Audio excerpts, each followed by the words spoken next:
10th class second lesson మీరా మీరాకి పదావళిలో మనం కవి పరిచయం ఒకసారి చూద్దాం.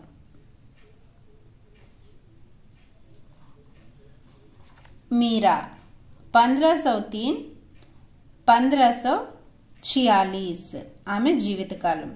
मीराबाई का जन्म जोधपुर के चौकड़ी गांव में 1503 में हुआ माना जाता है. आमे ఎక్కడ పుట్టారట? జోధాపూర్ అనే గ్రామంలో జన్మించారని చెప్తారు. అయితే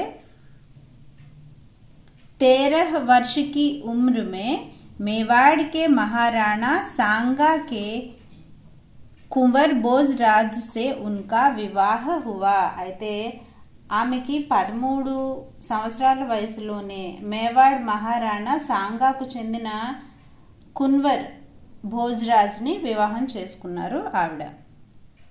उनका जीवन दुखों की छाया में ही बीता. ఆవిడ జీవితం అంతా పాపం బాధలతోనే గడిచిపోయిందంట.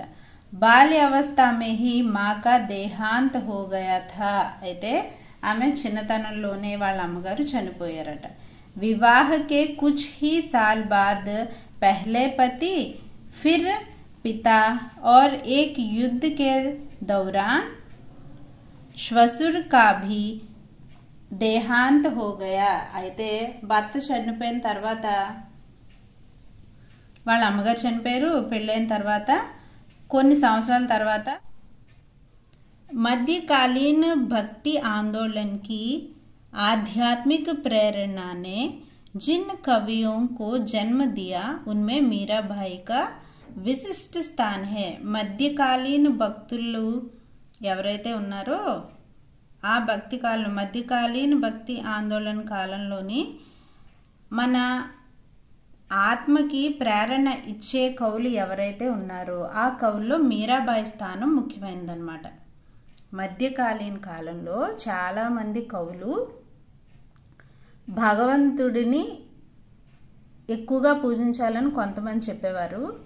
అయితే భగవంతుడికి రూపం లేదని కొంతమంది చెప్పేవారు. కొంతమంది కవులు భగవంతుడు ఒక్కరే అని చెప్పేవారు.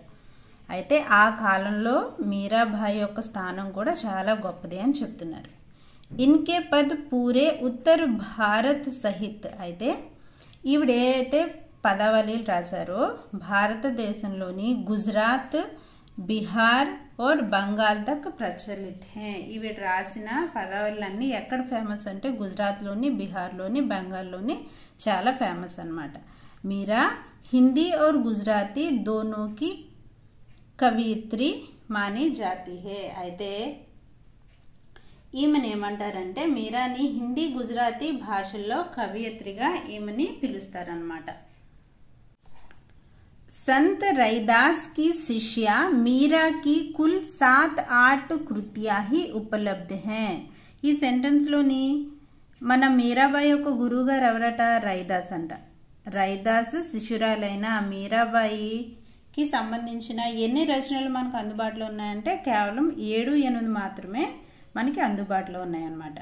మీరాకి భక్తి దైన్య और మాధుర్య భావకి హే. అయితే ఈవిడ భక్తి ఎలాంటిది అంటే ఈవిడ పద్యాల్లో మనకి చాలా వరకు దీనంగా ఉన్నట్టు, అలాగే మాధుర్యం అంటే మాధుర్య భక్తి కూడా మనకి కనిపిస్తూ ఉంటుంది. इन पर योगियों, संतों और वैष्णव भक्तों का सम्मिलित ప్రభావ పడా హే. అయితే ఈమె పద్యాల్లోని లేదా ఈమె పైన యోగులు, సాధువులు, వైష్ణవ భక్తులు ఎవరైతే ఉన్నారో వాళ్ళ ప్రభావం చాలా ఉందన్నమాట. అంటే వాళ్ళతోనే సాంగత్యం చేసేది ఈమె. అందుకని వాళ్ళ యొక్క ప్రభావం చాలా ఎక్కువగా ఉంటుంది ఈవిడ రాసిన పద్యాల్లో ఈమె పైన.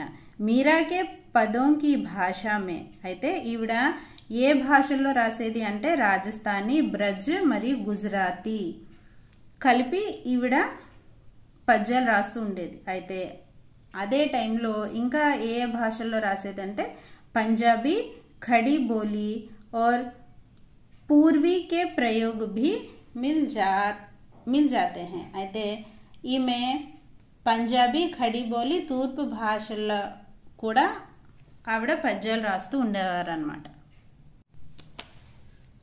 అర్థమైందా పిల్లలు?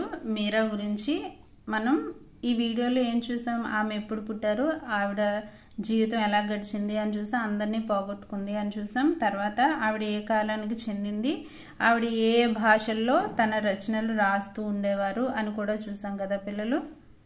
విషయం అర్థమైందని అనుకుంటున్నాను. ఏమన్నా డౌట్స్ వస్తే మెసేజ్ పంపించండి. ఈ వీడియోని లైక్ చేయడం మర్చిపోవద్దు, మీ ఫ్రెండ్స్కి షేర్ చేయండి. Thanks for watching.